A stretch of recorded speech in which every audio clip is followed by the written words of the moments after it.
کچھ لوگ کہتے ہیں کہ اگر ہم حقوق العباد کریں یعنی کہ ہم لوگوں کی خدمت کریں اور اس دوران جو حقوق اللہ ہے وہ رہ جاتا ہے. دوسری طرف اگر دیکھیں تو کچھ لوگ ہیں حقوق اللہ تو مکمل ادا کر دیتے ہیں لیکن ان کا حقوق العباد رہ جاتا ہے. بعض دفعہ ایسا ہوتا ہے کہ دونوں میں ٹکراؤ آ جاتا ہے. اب ہم اللہ کے حق کو ادا کر رہے ہیں تو بندوں کا حق ضائع ہوتا ہے، بندوں کا حق ادا کر رہے ہیں تو اللہ کا حق ضائع ہوتا ہے. تو اسی حقوق العباد میں اگر ہم بات کریں تو ایک والدین کی بھی حقوق ہیں، لیکن پھر اگر ہم دوسری طرف دیکھیں تو بیوی کے بھی حقوق ہوتے ہیں. ہم والدین کی سنیں کیونکہ والدین نہیں چاہتے کہ ہمارے بچے الگ ہوں، لیکن خاتون چاہتی ہے کہ ہم الگ رہیں.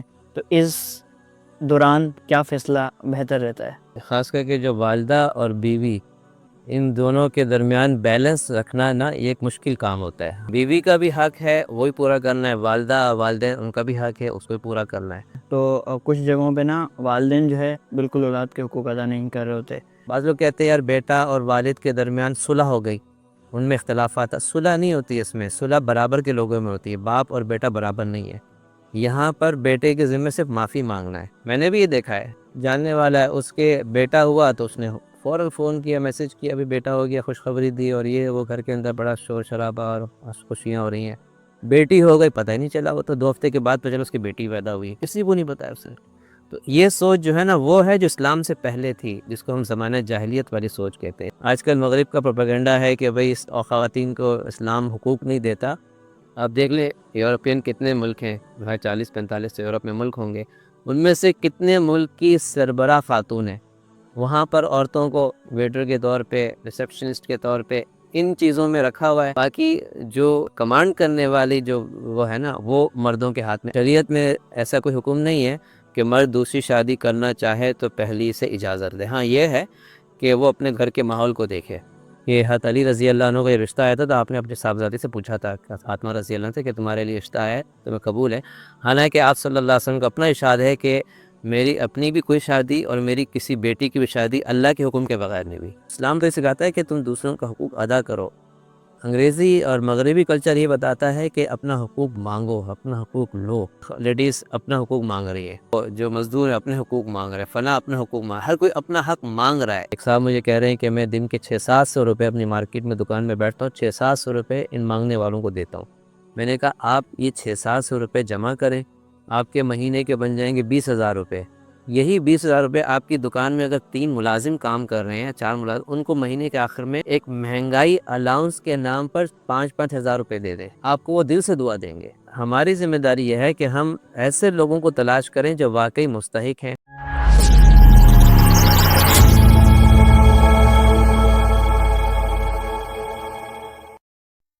السلام علیکم. نئی امید کے نئے ایپیسوڈ میں آپ کو خوش آمدید کہتا ہوں. ناظرین، جس طرح آج رمضان المبارک کا ہمارا جو ہے چوتھا ایپیسوڈ ریکارڈ ہونے جا رہا ہے، اور اس دوران ہم نے مختلف علماء کو مدعو کیا اپنے پروگرام میں. اس کے ساتھ ساتھ جو نعت خواں حضرات تھے ان کو بھی مدعو کیا تھا. تو ایک ٹاپک ہے، کسی بھی ریاست کو اگر ہم دیکھیں یا کسی بھی نظام کو چلانے کے لیے کچھ قوانین موجود ہوتے ہیں، اور ان قوانین کے ساتھ ساتھ پھر جو وہاں کی رعایا ہوتی ہے، جو وہاں کے رہنے والے لوگ ہوتے ہیں ان کے لیے کچھ حقوق بھی ہوتے ہیں. اسی طرح اسلام کیونکہ ضابطہ حیات ہے اور اسلام نے بھی ہر شے کے حقوق رکھے ہیں، تو اسی سلسلے میں آج جو ہے ہمارے ساتھ جو مہمان موجود ہیں مفتی عامر علی صاحب. سر، ویلکم کرتا ہوں آپ کو اس پوڈ کاسٹ میں. شکریہ، جزاک اللہ کہ آپ نے مجھے اپنے اس پروگرام میں مدعو کیا. بہت اچھا کام ہے آپ لوگوں کا، ماشاءاللہ. بہت بہت شکریہ مفتی صاحب. اچھا، ہم نا آغاز کریں گے جیسے ہم نے بھی یہ تو بچپن میں ہی شروع ہو جاتا ہے کہ پڑھانا اسٹارٹ کر دیتے ہیں کہ حقوق اللہ اور حقوق العباد. تو لیکن سوال یہاں آتا ہے کہ حقوق اللہ، کچھ لوگ کہتے ہیں کہ اگر ہم حقوق العباد کریں یعنی کہ ہم لوگوں کی خدمت کریں اور اس دوران جو حقوق اللہ ہے وہ رہ جاتا ہے، یعنی کہ جو فرض چیزیں ہیں ہمارے اوپر، نماز ہے، عبادت ہماری رہ جاتی ہے. لوگ کہتے ہیں کہ ہم حقوق العباد پوری کر رہے ہیں، یہ بھی ایک اللہ کا ہی حکم ہے، لیکن وہاں حقوق اللہ رہ جاتا ہے. دوسری طرف اگر دیکھیں تو کچھ لوگ ہیں حقوق اللہ تو مکمل ادا کر دیتے ہیں لیکن ان کا حقوق العباد رہ جاتا ہے. تو اس حوالے سے آپ کیا کہتے ہیں کہ یہ کرنا درست ہے اس طرح؟ دیکھیں دین اسلام جو ہے نا، جیسے آپ نے کہا کہ ایک مکمل ضابطہ حیات ہے نا، تو دین اسلام اگر ہم دیکھیں تو دو چیزوں کے مجموعے کا نام ہے، حقوق اللہ اور حقوق العباد۔ اللہ کے حقوق، بندوں کے حقوق۔ بندوں کے حقوق بھی ہم اس لیے ادا کر رہے ہیں کہ اللہ نے اس کا حکم دیا ہے۔ اچھا، کامل مسلمان وہ ہوگا جو حقوق اللہ بھی پوری طرح سے ادا کرے، حقوق العباد بھی پوری طرح سے ادا کرے۔ اگر وہ اللہ کے حقوق ادا کر رہا ہے، بندوں کے حقوق ادا نہیں کر رہا ہے، تو گویا کہ وہ اللہ کا حکم ہی پورا نہیں کر رہا ہے، تو اس وجہ سے وہ کامل مسلمان نہیں ہے، اللہ اس سے راضی نہیں ہوگا۔ ایک بندہ بندوں کے حقوق ادا کر رہا ہے لیکن اللہ کے حقوق ادا نہیں کر رہا ہے، تو بھی وہ کامل مسلمان نہیں ہے۔ تو کامل مسلمان اس کو کہیں گے کہ دونوں حقوق ہیں، ان کو ادا کرنے ہیں۔ ہاں، بعض دفعہ ایسا ہوتا ہے کہ دونوں میں ٹکراؤ آ جاتا ہے۔ اب ہم اللہ کے حق کو ادا کر رہے ہیں تو بندوں کا حق ضائع ہوتا ہے، بندوں کا حق ادا کر رہے ہیں تو اللہ کا حق ضائع ہوتا ہے۔ تو ایسے صورت میں ہم نے دیکھنا ہوگا کہ ان میں سے زیادہ اہم کیا ہے اس وقت، جو زیادہ اہم ہوگا اس کو ہم پورا کریں۔ اب مثال کے طور پہ ایک مثال دیتا ہوں، نماز پڑھنی ہے لیکن ساتھ میں دیکھا کہ والد صاحب بیمار ہیں، ان کی کوئی خدمت کرنے والا نہیں ہے۔ اب جماعت ہو رہی ہے، مسجد میں اذان ہو گئی، وہاں نماز کھڑی ہو گئی ہے، یہاں اگر وہ کہتا ہے کہ میں والد صاحب کو چھوڑ کے جاؤں گا تو پیچھے کوئی سنبھالنے والا نہیں ہے، بہت تکلیف میں ہو جائیں گے۔ اب اس تکلیف سے بچانے کے لیے وہ بے شک جماعت چھوڑ دے، ٹھیک ہے، لیکن نماز پڑھنے میں اس کو تھوڑی سا ٹائم لگے گا تو وہ اپنے گھر میں ہی نماز پڑھ لے۔ اگر وہ سمجھتا ہے کہ میں جماعت سے نماز پڑھوں گا تو والد کو سنبھالنے والا کوئی نہیں ہے نا، تو ایسی صورت میں وہ کیا کرے، گھر میں نماز پڑھ لے۔ ہاں، اگر پیچھے دیکھتا ہے کہ بھی والد صاحب کے ساتھ ایسی پریشانی نہیں ہے، پیچھے سنبھالنے والے لوگ موجود ہیں، والدہ موجود ہے کہ بہن موجود ہے، وہ سنبھال لے گی، تو اس صورت میں پھر اللہ کے حق کو پہلے مقدم رکھے، اس کو جا کے نماز جماعت سے پڑھ لے اور پھر واپس آ کے والد کی خدمت کر لے۔ تو اس طرح دونوں کو مینیج کیا جا سکتا ہے۔ بہت اچھے سے ایکسپلین کیا آپ نے، ایگزامپل بھی بہت اچھی دی۔ ہم۔ جیسے ہم نے بھی سنا ہے کہ جب حضور پاک صلی اللہ علیہ وسلم نے کہا تھا کہ اگر میری جو والدہ ہیں مجھے آواز دے اور میں نماز بھی ان کے لیے چھوڑ دوں، تو اس طرح کا انہوں نے اپنی والدہ کو درجہ دیا۔ تو اسی حقوق العباد میں اگر ہم بات کریں تو ایک والدین کے بھی حقوق ہیں۔ تو والدین کے حقوق میں اگر ہم دیکھیں کہ جس طرح اسلام کہتا ہے کہ ہمیں قرآن مجید میں ہے کہ اپنے والدین کو اف تک نہ کہو، لیکن پھر اگر ہم دوسری طرف دیکھیں تو بیوی کے بھی حقوق ہوتے ہیں۔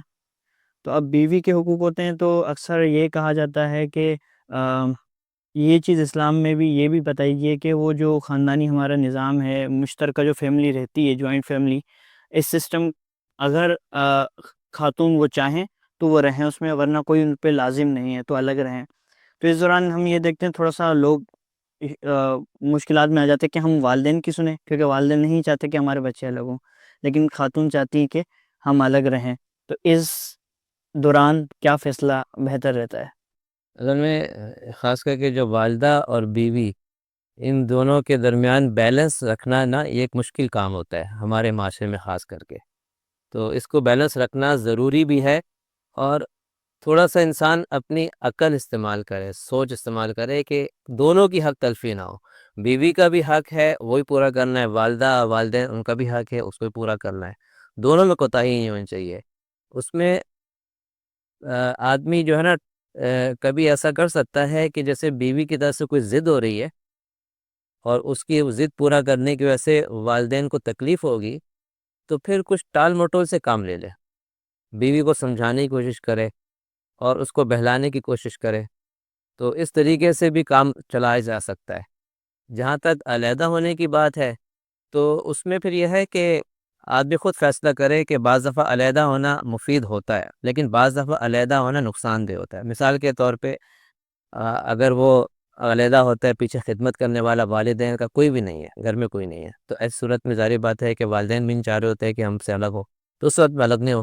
لیکن اگر وہ سمجھتا ہے کہ نہیں، علیحدہ ہونے میں کچھ بہتری ہے، بہتری اس لحاظ سے ہے کہ ساتھ رہنے میں زیادہ جھگڑے ہو رہے ہیں، آپس میں اختلافات ہو رہے ہیں، تعلقات خراب ہو رہے ہیں، خاص کر کے جب ایک ہی گھر کے اندر کئی فیملیز ہوتی ہیں، بچے آپس میں لڑ رہے ہوتے ہیں، تو ایس وقت میں اگر ایک بھائی علیحدہ ہو جائے تو اس میں کوئی حرج نہیں ہے، لیکن اس میں یہ پھر ضروری ہے کہ والدین کی خدمت میں کوتاہی نہ کرے، والدین کے پاس روزانہ آئے، وقت دے ان کو، ان کی مالی مدد کرے، ان کو ان کے ساتھ ٹائم دے، ان کو جو ہے نا بہلائے، ان کو خوش رکھے، ان کی خدمت کرے، ان کی ضروریات پوری کرے، ان کی خواہشات پوری کرے جو جائز خواہشات ہیں۔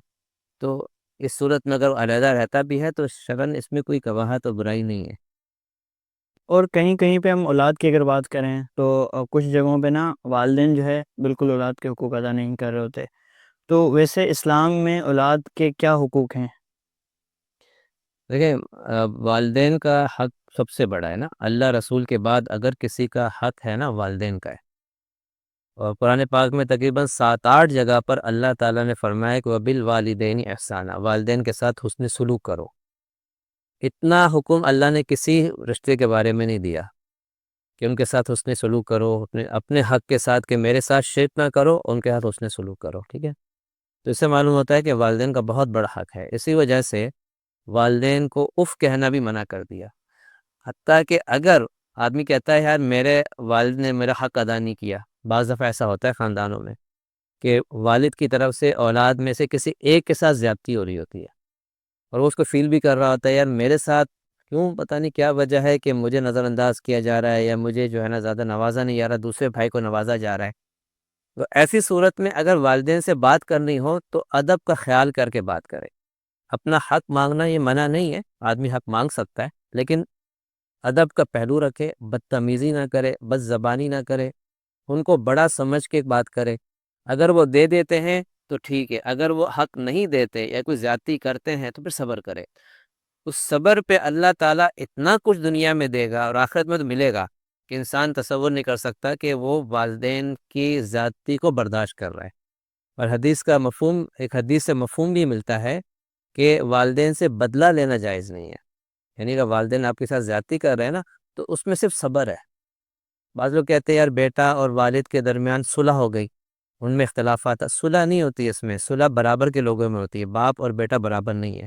یہاں پر بیٹے کے ذمہ صرف معافی مانگنا ہے، صلح نہیں کی جائے گی. اور بیٹا پر ذاتی اگر باپ کی طرف سے ہو رہی ہے تو دوسری صورت یہ ہے کہ بیٹا برداشت کرے، صبر کر لے، اس پہ ان کے لیے دعا کرے، یہ ہو سکتا ہے. تو والدین کا بڑا حق ہے، اور اولاد کو اگر اولاد سمجھتی ہے کہ مجھ پہ زیادتی ہو رہی ہے تو اس پہ صبر کرنا چاہیے. ٹھیک ہے. جب ہم اولاد کی بات کریں تو ہمارے اولادوں میں ہم نے یہ دیکھا ہے کہ ہمارے معاشرے میں بہت ساری جگہوں پہ، بہت سی جگہوں پہ نہیں بھی ہو سکتا ہے، لیکن بہت ساری جگہوں پہ ہم نے دیکھا ہے کہ جو ہماری لڑکیاں ہوتی ہیں ان میں آپ دیکھیں کہ ان کو آپ کھانے گھر میں بھی دیکھ لیں کہ بھائی کو اچھی چیز دیں گے، اور جو ہم بیٹی ہوگی یا لڑکی ہوگی اس کو بہت کم حصہ دیا جاتا ہے ہر چیز میں، کھانے میں بھی. تو اسی طرح جائیداد میں بھی دیکھ لیں، اللہ نے تو حقوق دیے ہیں خواتین کو بھی، لیکن ہمارے معاشرے میں یہ امپلیمنٹ نہیں ہو رہے. دوسری چیز ہم پھر یہ دیکھتے ہیں کہ بہت ساری تحریکیں شروع ہوتی ہیں کہ خواتین کے حقوق، خواتین کے حقوق. تو اس کے اوپر تھوڑا سا آپ بتا دیں کہ اسلام نے خواتین کو کیا کیا حقوق دیے ہیں. دیکھیں جہاں تک یہ تعلق ہے نا کہ بیٹی کو تھوڑا نظر انداز کیا جاتا ہے بنسبت بیٹوں کے، بیٹوں کو زیادہ نوازا جا رہا ہوتا ہے، بیٹیوں کو کم نوازا جا رہا ہوتا ہے، یہ سب گھروں میں تو نہیں ہے. بہت سے گھروں میں برابری ہے، لیکن بہت سے گھروں میں زیادتی ہے اس طرح کی. اور یہ بہت ایک بری اور غلط سوچ ہے کہ بیٹی کے ساتھ وہ معاملہ نہیں جو بیٹوں کے ساتھ اچھا معاملہ ہے، بیٹیوں کے ساتھ اتنا اچھا معاملہ نہیں ہے. اسلام سے پہلے زمانے جاہلیت میں اللہ تعالیٰ قرآن میں فرماتے ہیں کہ ایسا ہوتا تھا کہ جب کسی کی بیٹی گھر میں آتی تھی، پیدا ہوتی تھی، تو اللہ نے جو الفاظ استعمال کیے ہیں کہ وہ غم کی وجہ سے گھونٹ پیتا تھا کہ بھئی میرے ساتھ کیا ہوگا، یا تو اس کو گوارا کرے گا ذلت کے ساتھ یا پھر اس کو جا کے دفنا دیتا تھا. یہ ہوتا تھا. اور سارا دن وہ اپنے ساتھیوں سے منہ چھپائے پھرتا تھا. میں نے بھی یہ دیکھا ہے کہ ساتھی ہے ہمارا جاننے والا ہے، اس کے بیٹا ہوا تو اس نے فوراً فون کیا، میسج کیا، ابھی بیٹا ہو گیا، خوشخبری دی، اور یہ وہ گھر کے اندر بڑا شور شرابہ اور خوشیاں ہو رہی ہیں. بیٹی ہو گئی پتہ ہی نہیں چلا، وہ تو 2 ہفتے کے بعد پتہ چلا اس کی بیٹی پیدا ہوئی ہے، کسی کو نہیں بتایا اس نے. تو یہ سوچ جو ہے نا وہ ہے جو اسلام سے پہلے تھی، جس کو ہم زمانہ جاہلیت والی سوچ کہتے ہیں. اسلام یہ سوچ نہیں دیتا. اسلام کہتا ہے بیٹے میں، بیٹا اگر نعمت ہے تو بیٹی رحمت ہے. تو اس لیے بیٹی کے ساتھ زیادتی کرنا، اور سب سے بڑی بات یہ ہے کہ حدیث میں آتا ہے کہ اللہ تعالیٰ جس کو 3 بیٹیاں دے ان کی اچھی پرورش کرے اور شادی کا عمر ہو جائے شادی کرا دے، تو یہ 3 بیٹیاں اس کو جہنم میں جانے سے روک دیں گی، اس کو جنت میں جانے کا ذریعہ بنیں گی. تو کسی نے پوچھا اگر 2 بیٹے، آپ نے فرمایا کہ 2 بیٹیوں میں بھی یہی ہے.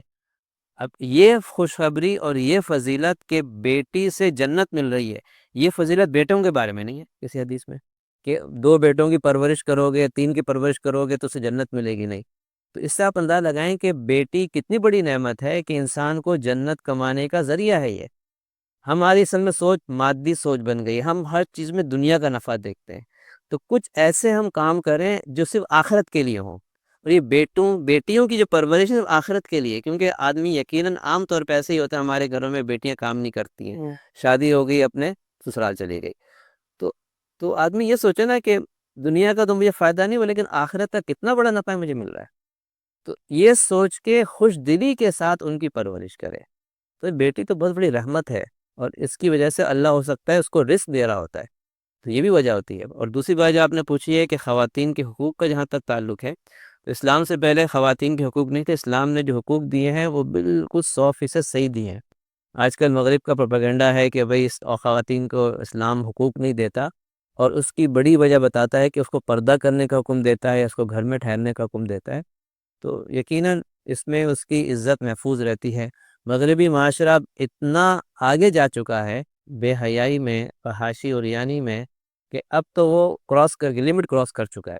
ہمارا الحمدللہ مشرق کا یا ہمارے بر صغیر کا معاشرہ ابھی ایسا نہیں ہے، لیکن ہمارا معاشرہ کچھ نہ کچھ اس طرف جا رہا ہے، لیکن وہ جس ٹریک پہ چل چکے ہیں نا، اب وہ خود پچھتا رہے ہیں کہ ہم نے کس ٹریک پہ چلایا ہے اپنی عورتوں کو۔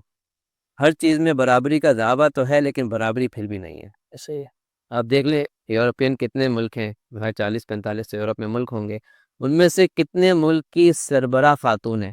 چند ایک ہیں، باقی سب میں مرد سبا ہیں۔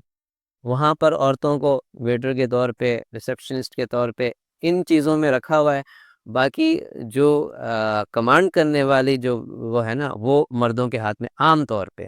اللہ تعالیٰ نے ویسے بھی مرد اور عورت کے فرق رکھا ہے، عورت کمزور ہوتی ہے، مرد طاقتور ہوتا ہے، اسی وجہ سے مرد لڑنے میں آگے ہوتا ہے، عورتوں کو ہم لگتے ہیں، لیکن عورتیں ویسا نہیں لڑ سکتی جیسے مرد لڑ سکتے ہیں، عورتیں وہ ان کے اندر گٹس نہیں ہیں جو مردوں کے اندر ہوتے ہیں، عورتوں کے گٹس کسی اور قسم کے، گھریلو قسم کے، اس سے خود بخود معلوم ہوتا ہے کہ عورتوں کی اصل جگہ جو ہے نا وہ گھر کے اندر بچوں کی تربیت ہے، گھر کے اندر گھر سنبھالنا ہے، یہ چیزیں اسلام میں سکھاتا ہے، اور یہی فطرت کے مطابق ہے۔ اسلام میں کیا پڑھنے کے اوپر بھی کوئی پابندی ہے خواتین کے اوپر، یا پھر ان کے اگر ضرورت ہے اور کمانا لازمی ہے ان کے لیے تو پھر اس کے لیے اجازت ہے؟ اصل میں تعلیم پر تو کوئی پابندی نہیں ہے۔ اگر ہمارے مذہبی رہنما کچھ اس قسم کو روک ٹوک کرتے ہیں تو وہ صرف ایک برے ماحول کی وجہ سے کرتے ہیں، ورنہ تعلیم کے اوپر تو کوئی پابندی نہیں ہے۔ ایسا ماحول اگر کسی تعلیمی ادارے کا، کسی یونیورسٹی کا، جہاں پر کو ایجوکیشن ہے، مخلوط تعلیم ہے، اس میں جو ہے نا عام طور پہ لڑکیوں کی عزت محفوظ نہیں رہتی ہے، یا ان کے اندر حیا محفوظ نہیں رہتی ہے، تو اس وجہ سے منع تو کیا جاتا ہے، لیکن تعلیم کو منع نہیں کیا جاتا، تو اس لیے تعلیم پر تو کوئی پابندی نہیں، تعلیم حاصل کریں۔ اور دوسری بات آپ نے کیا پوچھی ہے کہ کمانے میں نا، روزگار کے لیے؟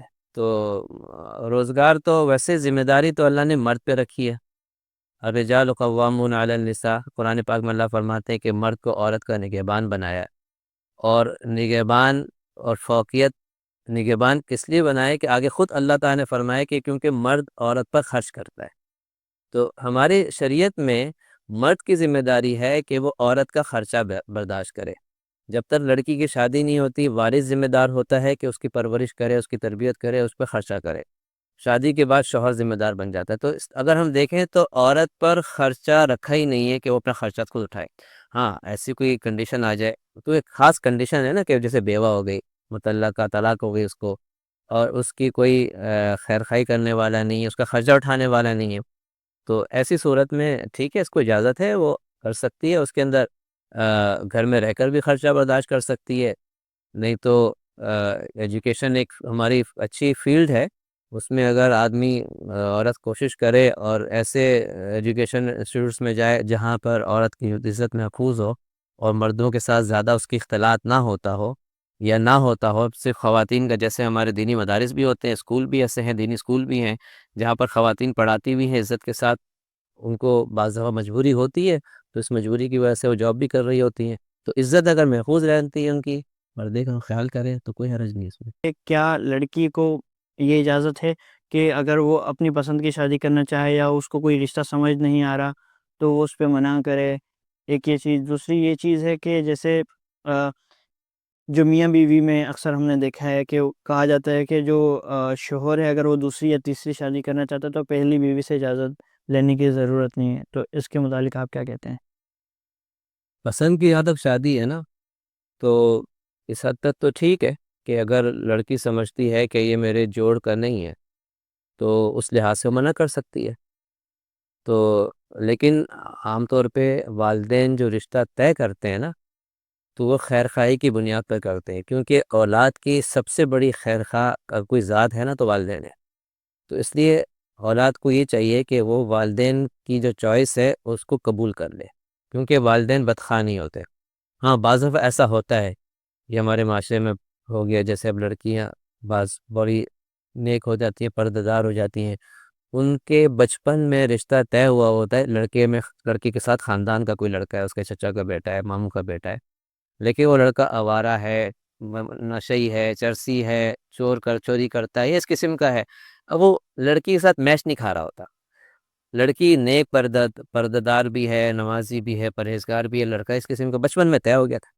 تو ایسی صورت میں لڑکی منع کر دے کہ بھائی، اور والدین کو بھی خیال کرنا چاہیے کہ جب لڑکی کے میچ کا رشتہ نہیں ہے نا تو نہ کریں وہ۔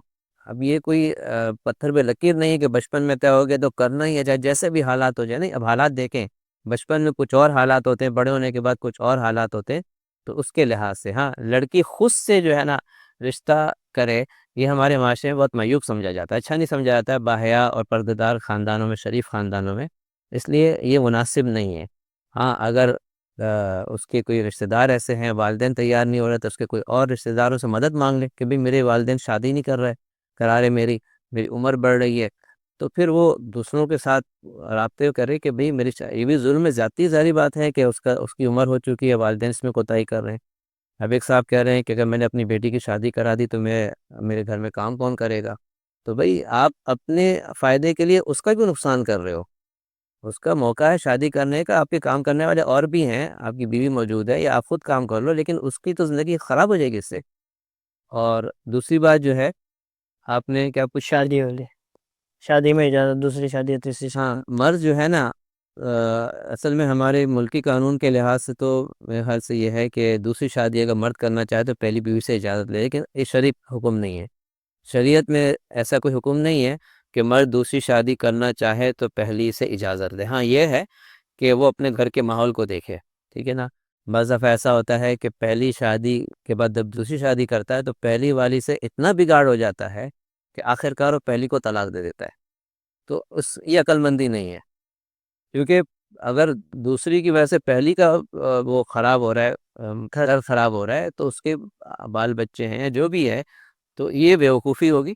ہاں اگر وہ سمجھتا ہے کہ میں اس کو مینیج کر سکتا ہوں، دونوں کو ایک ساتھ رکھ سکتا ہوں، الگ الگ بھی رکھ سکتا ہوں، لیکن کم از کم میرا گھر بگڑے گا نہیں، تو اجازت کے بغیر بھی شادی کر سکتا ہے دوسری، اس میں کوئی حرج نہیں ہے۔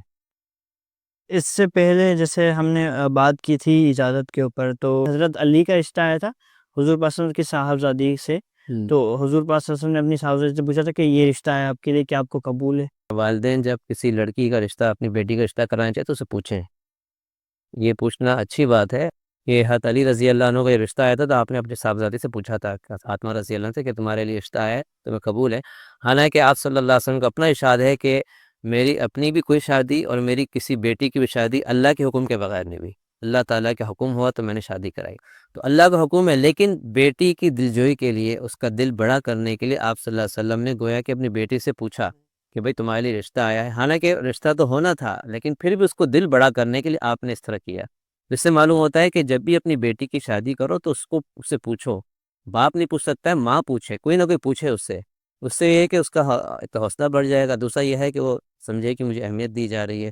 اگرچہ اگر نہ پوچھے رشتہ کر لیں تو بھی ہو جائے گا، لیکن پوچھ لینا اچھا ہے، پھر بھی اسے بعد میں تو انہوں نے رہنا ہوتا ہے، تو اس سے اچھا ہے کہ پوچھ لیا جائے پوچھ لیا جائے، ویسے اچھا۔ عموماً بھی۔ ہاں اور ہم میاں بیوی کی جیسے بات کر رہے تھے، تو میاں کے بیوی پر کیا حقوق ہیں، بیوی کے میاں پر کیا حقوق ہیں؟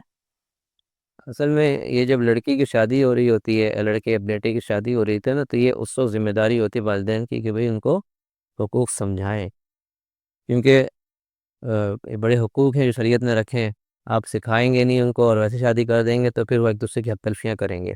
تو اس لیے سب سے اچھا یہ ہوتا ہے، مطلب ایک سمجھدار انسان وہی ہوتا ہے جو جیسے باپ ہے تو اپنے بیٹے کو سمجھاتا ہے کہ بھئی تم نے اپنی بیٹی کے ساتھ کیسے رہنا ہے، کیا رویہ اختیار کرنا ہے، کیا اس کے حقوق ادا کرنے ہیں. ماں ہے تو اپنی بیٹی کو سمجھا دے کہ بھئی تمہاری شادی ہونے والی ہے، تم اپنے شوہر کے تمہارے کیا کیا حقوق ہیں. تو دونوں اگر ان حقوق کا خیال کریں تو انشاءاللہ وہ گھر بہت خوشگوار گزرتا ہے. لیکن اگر ایک کی طرف سے کوتاہی ہوتی ہے نا تو وہ پھر بڑی کشیدگی اور پیچیدگی آ جاتی ہے. حقوق دونوں خیال کریں گے انشاءاللہ کبھی مسئلہ نہیں بنے گا. مسئلہ اس وقت ہوتا ہے کہ جب ہم دوسرے کے حقوق کا خیال نہیں کر رہے ہوتے ہیں اور اپنا حقوق مانگ رہے ہوتے ہیں. تو اسلام تو یہ سکھاتا ہے کہ تم دوسروں کا حقوق ادا کرو. انگریزی اور مغربی کلچر یہ بتاتا ہے کہ اپنا حقوق مانگو، اپنا حقوق لو. اسلام ہمیں سکھاتا ہے کہ حقوق دو، دوسروں کا جو حق ہے وہ ادا کرو. تو یہ ایک ڈفرینس ہے بنیادی طور پہ. لیکن ہم نے چونکہ مغربی کلچر سے متاثر ہوتے ہیں تو اب ہر جگہ دیکھیں اپنے حقوق کی بات ہے. لیڈیز اپنا حقوق مانگ رہی ہے، ہیومن رائٹس وہ جو ہے نا وہ جو مزدور ہے اپنے حقوق مانگ رہے ہیں، فلاں اپنے حقوق مانگ، ہر کوئی اپنا حق مانگ رہا ہے. اسلام کیا کہتا ہے کہ بھئی تم حق ادا کرو. تو یہ مغربی کلچر ہمارے اندر آیا ہے. بہت ٹائم ہو گیا ہے حقوق مانگتا ہوں تو حقوق بھی نہیں مل رہا. نہیں مل رہی، صحیح بات ہے. تو ویسے نا یہ رواج میں نے دیکھا تھا کہ پہلے یہ ہوتا تھا کہ جب نیا جوڑا کسی کی شادی ہو رہی تھی نا ان کو بالکل گائیڈ کیا جاتا تھا. آئی تھنک کتاب بھی کوئی دے دیتے تھے تحفے میں کہ یار یہ آپ پڑھیں کتاب تو آپ کو مکمل جو حقوق ہیں ان کے بارے میں پتہ چلے گا اور آپ کی جو آنے والی لائف ہے اس کے بارے میں بھی ساری چیزیں کلیئر ہوں گی. لیکن اب یہ تھوڑا سا رواج، یہ جو کلچر ہے یہ ختم ہوتا جا رہا ہے. اور جس طرح آپ نے بات کی کہ اسلام جو چیزیں ہمیں سکھاتا ہے، ہم تھوڑا سا چونکہ مغربی کلچر جو ہے ان سے اس لیے انسپائر ہوتے ہیں کہ وہ شاید ٹیکنالوجی میں آگے جا رہے ہیں اور دنیاوی جو چیزیں ہیں ان کے پاس بہت زیادہ ہیں. تو اس لیے وجہ سے جو ایک عام شخص ہے وہ ان کی طرف زیادہ متوجہ ہوتا ہے. اچھا، اس پہلے والی بات پر میں ایک بات اور کہہ دوں کہ یہ جو نکاح ہوتا ہے نا تو نکاح کے موقع پہ خطبے میں ایک آیتیں پڑھی جاتی ہیں جو سنت سے ثابت ہیں، حدیث سے ثابت ہیں. ان آیتوں میں تقویٰ کا ذکر ہے. اصل میں یہ آپ صلی اللہ علیہ وسلم کی طرف سے ایک تعلیم ہے ہمیں کہ دیکھو اگر تم ایک دوسرے کے ساتھ اچھے تعلقات رکھنا چاہتے تو تقویٰ اختیار کرو. تقویٰ کا مطلب ہے اللہ کا خوف. جب یہ چیز ہوگی نا کہ انسان کے دل میں کہ بھی کل میں نے اللہ کے حضور ہر چیز کا جواب دینا ہے، تو انسان کبھی کسی بھی زیادتی نہیں کرے گا. زیادتی اس وقت کرتا ہے کہ جب آدمی کے دل میں اللہ کا خوف ختم ہو جاتا ہے. تو یہ ہم اسلام قدم قدم میں سکھاتا ہے کہ بھئی اللہ کا خوف پیدا کرو تاکہ تمہیں پتہ ہو کہ اگر شوہر بھی بیوی کے ساتھ کوئی ناانصافی کر رہا ہے تو کل اسے جواب دینا ہے، بیوی شوہر کے ساتھ ناانصافی کر رہی ہے تو اسے جواب دینا ہے. تو کبھی وہ ناانصافی نہیں کریں گے. اچھا، اسلام میں ہم نے دیکھا ہے کہ بیواؤں، یتیموں، مسکینوں کے لیے بھی حقوق ہیں. اسی دوران ہم دیکھتے ہیں کہ اسلام نے جس طرح زکوٰۃ کا زکوٰۃ کو متعارف کرایا، اور یہی ہم نے مثالیں بھی سنی ہیں کہ ایک ایسا دور تھا کہ زکوٰۃ لینے والا ہی کوئی نہیں تھا. لیکن اب اگر آپ مغربی کلچر کی بات کریں تو بہت زیادہ ڈونیشن آتی ہے ایسے ملکوں میں، اور بہت زیادہ خیرات ہوتی ہے، لنگر بڑھتے ہیں یا پھر راشن تقسیم ہوتا ہے. لیکن ان لوگوں تک نہیں پہنچ پاتا جو کہ اصل حقدار ہیں. آپ دیکھیں ابھی تک بھی لوگ مانگنے والے ختم نہیں ہو رہے یا ضرورت مند لوگ ختم نہیں ہو رہے. تو اسلام نے اس کو کس طرح بیان کیا ہے؟ آپ اس کو کس طرح دیکھتے ہیں کہ جس طرح کہ اسلام نے حقوق دیے ہیں غریبوں، یتیموں اور بیواؤں کے لیے، کہ ان کی کس طرح کفالت کی جائے، ان کے کیا حقوق ہیں؟ اصل میں قرآن پاک کے اندر بہت زیادہ اللہ تعالیٰ نے اس چیز کو ذکر کیا ہے کہ اللہ کے راستے میں مال خرچ کیا جائے. جگہ جگہ اللہ نے اس چیز کی ترغیب دی ہے. اس میں سے ایک زکوٰۃ کا حکم ہے جو فرض ہے، جو اسلام کا رکن ہے، اور اس کے نہ دینے والے پر سخت وعید آئی ہے. قرآن پاک میں خود اس چیز کا ذکر ہے کہ الذین یکنزون الذھب والفضة ولا ينفقونها فی سبیل اللہ فبشرهم بعذاب علیم، کہ جو لوگ سونے چاندی کو جمع کر کے رکھتے ہیں، اس کی زکوٰۃ نہیں دیتے، ان کو دردناک عذاب کی خبر سنا دے. یوم یحمى علیہا فی نار جہنم فتکوی بہا جباہہم وجنوبہم وظہورہم، کہ قیامت کے دن یہی سونا چاندی جہنم کی آگ میں پگھلایا جائے گا اور ان کے پیشانی کو، پیٹھ کو اور پہلو کو داغا جائے گا. اتنی سخت وعید ہے. تو زکوٰۃ تو فرض ہے، ٹھیک ہے، باقی اس کے علاوہ صدقہ خیرات ہیں، وہ آدمی اپنے حساب سے کرے، جتنا بھی جتنا اللہ تعالیٰ اس کو توفیق دے. مسئلہ یہ ہوتا ہے کہ ہمارے معاشرے میں ضرورت مند لوگ بہت ہیں، لیکن جو اصل ضرورت مند ہے، سفید پوش جس کو عام طور پہ کہا جاتا ہے، جو کسی کے سامنے ہاتھ نہیں پھیلا رہے ہوتے، تو بہت سے لوگ ان کی طرف جاتے نہیں ہیں. وہ اپنی سستی کوتاہی کی وجہ سے کیا کرتے ہیں کہ سامنے کوئی بھی ہاتھ پھیلاتا ہے تو اس کو ہم دے دیتے ہیں. اب ہم اس کے بارے میں کچھ ذرا برابر مطلب تحقیق نہیں کرتے کہ بھئی یہ مستحق ہے نہیں، اس کے پیچھے کیا کچھ ہے. آپ نے ایسے ویڈیوز دیکھی ہوں گی کہ وٹس کار میں آ رہا ہے آدمی، اب بھیک مانگ رہا ہے، اور جب ٹھیک سے فارغ ہو رہا ہے وٹس کار میں بیٹھ کے جا رہا ہے، ڈرائیور بھی اس نے رکھا ہوا ہے. یا ایک بوڑھا بابا ہے بیچارہ، دیکھنے میں ایسا لگتا ہے بڑا ترس آ رہا ہے، لیکن وہ خود کہتا ہے کہ میں دن کے 14,000 روپے کما رہا ہوں. 14,000 روپے ایک دن میں کما رہا ہے وہ. تو یہ ہماری کوتاہی کیا ہو رہی ہے کہ ہم ایسے لوگوں کو جب دیتے ہیں ان کا حوصلہ بڑھتا ہے، اس کی وجہ سے اچھے کارآمد لوگ بھی ناکارہ ہو رہے ہیں. ہزاروں کی تعداد میں کارآمد لوگ جو اچھا کام کر سکتے تھے، لیکن ہم غلط جگہ پر پیسہ لگانے کی وجہ سے ایسے کارآمد لوگوں کو ناکارہ بنا رہے ہیں. تو یہ ایک معاشرے کا بہت بڑا المیہ ہے. تو اس لیے ہماری ذمہ داری یہ ہے کہ ہم ایسے لوگوں کو تلاش کریں جو واقعی مستحق ہیں. ہم ہر آدمی اپنے آس پڑوس میں دیکھ لے، اپنے رشتہ داروں میں دیکھ لے، اپنے دوست احباب میں دیکھ لے، یا اگر اس کو اتنا پتہ نہیں چل رہا ہے تو اپنے مسجد کے امام صاحب سے پوچھ لے. امام صاحب کی نظر میں بہت سے لوگ ہوتے ہیں جو محلے کے ہیں، جو غریب ہیں، وہ نشاندہی کر سکتے ہیں کہ بھئی یہ فلاں فلاں ہیں ان خاندان میں. آپ کیا کرو، آپ رمضان شروع ہوا راشن دلوا دو، ٹھیک ہے نا. یا آپ دیکھتے ہو کہ بے روزگار ہے، اس کو روزگار دلوا دو. سب سے اچھا تو یہ ہے کہ اس کو روزگار پہ لگا دیا جائے. اب گھر میں خاتون ہے اور مرد بیچارہ بیمار ہے، اس کو آپ سلائی مشین لے کر دے دو، خاتون جا کے سیکھ لے، اس کی کچھ مدد کر دو. کچھ یا آج کل ای کامرس کا بھی دور ہے، گھر سے بیٹھ کے وہ پروڈکٹس بیچ سکتے ہیں. ہاں، اس میں تھوڑی سی آدمی محنت کرے، تھوڑے سے اپنی عقل استعمال کرے تو بہترین طریقے سے آن لائن کام بھی ہو سکتا ہے. اور اب تو لوگ آن لائن، جب سے کرونا کی وجہ سے لوگوں نے آن لائن کام شروع کیا، اب تو ہر چیز آن لائن بک رہی ہے. صحیح. تو اس میں بھی اچھی انکم ہو جاتی ہے. تھوڑا سا آدمی محنت کرتا ہے، تھوڑی سمجھ اس کی ہو، عقل استعمال کرتا ہے تو اچھی کمائی بھی ہو جاتی ہے. نہیں تو اگر سب کچھ کرنے کے باوجود بھی کمائی کم ہو رہی ہے تو بھی ان کی ویسے تھوڑی بہت مدد کر دیں، کیونکہ بعض لوگ ایسے ہوتے ہیں جو ہاتھ پیر خوب مار رہے ہوتے ہیں لیکن پھر بھی ان کی کمائی اتنی کم ہوتی ہے کہ گھر کا گزارا نہیں ہوتا، گھر میں 6 بچے کھانے والے ہیں. تو ایسے لوگوں کو پھر آدمی کچھ مدد بھی کر دے. تو اس میں ہماری کوتاہی یہ ہے کہ ہم جو مستحق لوگ، صحیح بندے کی تلاش نہیں. ہاں، صحیح لوگوں کو تلاش نہیں کرتے. حالانکہ ہر محلے میں، کیونکہ ابھی مہنگائی اتنی ہے، ہر محلے میں بہت سے ایسے لوگ ہوں گے، آپ کے رشتہ داروں میں ہوں گے. لیکن عموماً جو مسجد کے باہر کوئی کھڑا ہوا ہے یا بسوں میں چڑھ رہا ہے، بازاروں میں گھوم رہا ہے، اس کو ہم 50 100 روپے، 10 روپے، 20 روپے دے دیں. تو ایک صاحب مجھے کہہ رہے ہیں کہ میں دن کے 600 700 روپے اپنی مارکیٹ میں دکان میں بیٹھتا ہوں، 600 700 روپے ان مانگنے والوں کو دیتا ہوں. میں نے کہا آپ یہ 600 700 روپے جمع کریں، آپ کے مہینے کے بن جائیں گے 20,000 روپے. یہی 20,000 روپے آپ کی دکان میں اگر 3 ملازم کام کر رہے ہیں، 4 ملازم، ان کو مہینے کے آخر میں ایک مہنگائی الاؤنس کے نام پر 5 5 ہزار روپے دے دیں، آپ کو وہ دل سے دعا دیں گے. وہ محنت کر رہے ہیں، ان کا شاید گزارا نہ ہو رہا ہو، تو آپ کا اب یہ رقم صحیح جگہ لگے گی. اور ایسے لوگ جو واقعی مستحق ہیں، جو غریب ہیں، مزدوری آپ کی دکان پہ کر رہے ہیں، ان تک آپ کا جو ہے نا مال لگ رہا ہے، بجائے اس کے کہ آپ اس کو دے رہے ہیں جو ہر دکان سے لے رہا ہے، ہر دکان سے 10 20 روپے لے رہا ہے، دن کے 5,000 10,000 20,000 روپے کما رہا ہے. تو وہ تو دن کے اتنے کما رہا ہے جس کو مزدوری کرنی نہیں، محنت کرنی نہیں. تو یہ ہمارے ہم معاشرے میں کوتاہی ہے. یہ پروفیشن بن گیا ہے بھیک مانگنا. آپ دیکھیں، آپ صحیح کہہ رہے ہیں. جیسے ایک بندہ اگر 14,000 دن میں کما رہا ہے تو وہ کہاں پہنچتا ہوگا، اور ایک جو محنت کر رہا ہے بیچارہ، فیکٹری میں صبح جاتا ہے شام میں آتا ہے، 25,000 روپے کما رہا ہے وہ. اور پھر آپ نے جو بات کی نا، بالکل اسی طرح ہے کہ آپ کے پاس جو شخص ہے آپ اس کو بہتر دیں. اس سے اچھا ہے کہ آپ کسی ایسے شخص کو دیں جس کا آپ کو پتہ بھی نہیں ہے کہ وہ بھیک مانگ رہا ہے، کیا وہ حقدار ہے کہ نہیں ہے. دوسری چیز میں نے یہ دیکھی ہے کہ غالباً پچھلے رمضان میں لوگ یہاں پہ نا راشن ڈسٹریبیوٹ کرتے ہیں، بہت زیادہ خیرات لوگوں کی مدد کرتے ہیں. بٹ وہی بات آتی ہے کہ وہ کہتے ہیں کہ یار اس کا گھر اچھا ہے تو اس کے پاس پیسہ ہوگا. کافی لوگ میں نے ایسے دیکھے ہیں کہ پچھلے رمضان میں ایک شخص مجھے ایسا ملا جو اچھا خاصا تھا پہلے، بٹ اس کے بعد اس کا کاروبار گیا، پتہ نہیں کیا ہوا، لیکن وہ بہت ڈاؤن ہو گیا.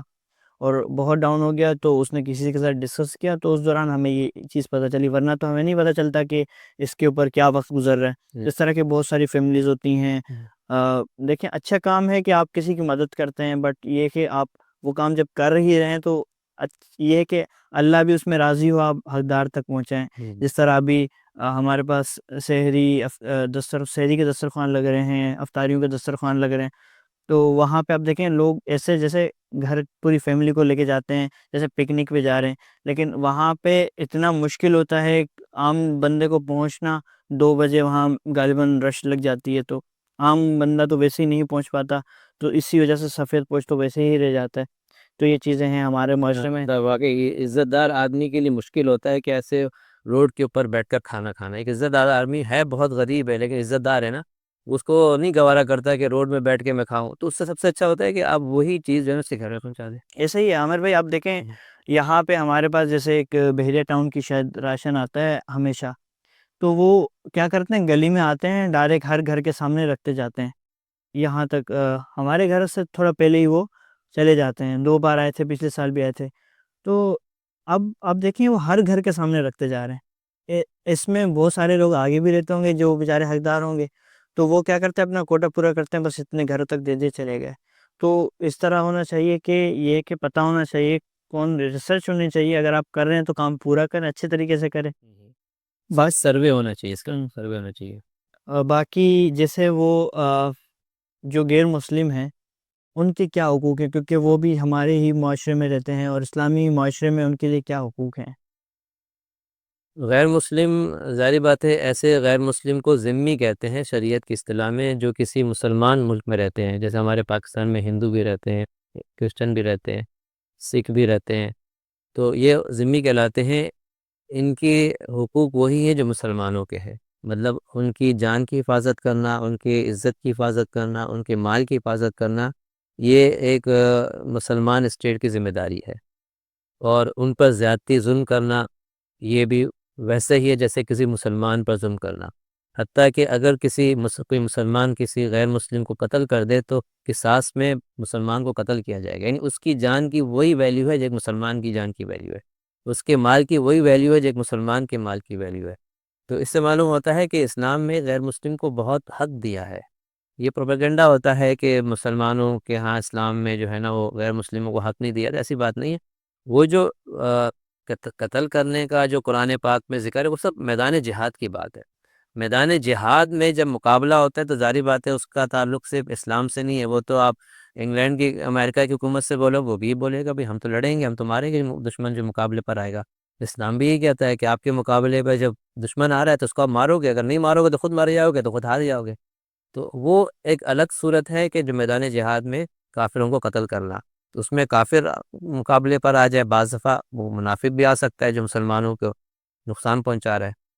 تو باقی جو معاشرے میں رہنے والے غیر مسلم ہیں ان کے تو حقوق ہیں. حتیٰ کہ آپ صلی اللہ علیہ وسلم کو یہ بھی ارشاد ہے کہ اگر کسی غیر مسلم پر کوئی مسلمان زیادتی اور ظلم کرے گا تو قیامت کے دن میں اس غیر مسلم کی طرف سے استغاثہ کروں گا، یعنی میں اس کی طرف سے مقدمہ لڑوں گا کہ مسلمان نے غیر مسلم پہ کیوں زیادتی کی ہے. اور ہماری تاریخ اس سے بھری پڑی ہے. ایسے بہت سی مثالیں ہیں کہ جس میں مسلمان اور غیر مسلم دونوں جج کے سامنے آئے. حضرات خلفائے راشدین کے دور میں ایسے واقعات ہیں، آپ صلی اللہ علیہ وسلم کے زمانے میں، اور فیصلہ غیر مسلم کے حق میں ہوا کیونکہ مسلمان نے اس پہ زیادتی کی تھی. یہ نہیں دیکھا گیا کہ مسلمان ہے غیر مسلم ہے. تو یہ تو ایسے بہت سے مثالیں ہیں ہمارے معاشرے کی، ہمارے تاریخ کی. تو عامر بھائی آخر میں اگر آپ کو یہ بات کہنا چاہیں ہماری آڈینس کے لیے. میں کہوں گا کہ ایک تو آپ لوگ یعنی جو اس کا پیج آپ لوگوں کا ہے نا، اس لحاظ سے آپ لوگ محنت کر رہے ہیں، ماشاءاللہ بہت اچھا کام ہے، بہت اچھی محنت ہے. اللہ تعالیٰ اس جو ایک پازیٹیو کام آپ لوگ کر رہے ہیں اس میں مزید ترقیاں عطا فرمائے اور اس کو آگے بڑھائے، اور اس کے راستے کی جو رکاوٹیں ہیں وہ رکاوٹوں کو اللہ تعالیٰ دور فرمائے.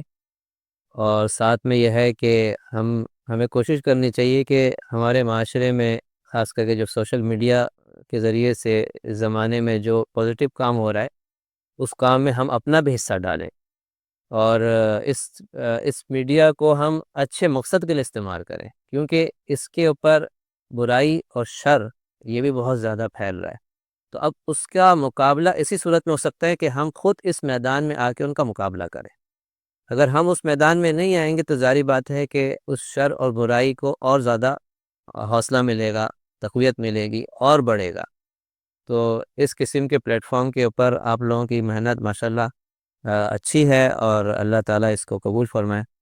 اور باقی یہ ہے کہ اللہ تعالیٰ اس رمضان مبارک مہینے کی برکتیں ہم سب کو نصیب فرمائے، اور اللہ تعالیٰ ہم سب کو اتحاد اتفاق کے ساتھ اس ملک میں رہنے کی توفیق عطا فرمائے اور امن عطا فرمائے اللہ تعالیٰ اس کو۔ بہت بہت شکریہ عامر بھائی، آپ نے اپنا قیمتی وقت ہمیں دیا، اور جو باتیں تھیں، جو ہم نے ایک ٹاپک رکھا تھا حقوق کے اوپر، اسلام میں جو حقوق ہیں، امید کرتا ہوں کہ ہم نے اس کو اچھے طریقے سے ہی، جو چیزیں تھیں، جو سوالات تھے وہ کیے، اور لوگوں کو بھی اس سے آسانی سے سمجھنے کا موقع ملا ہوگا۔ تو اسی امید کے ساتھ ہماری دوبارہ ایک نئے ایپیسوڈ میں ملاقات ہوگی، تب تک کے لیے اللہ حافظ۔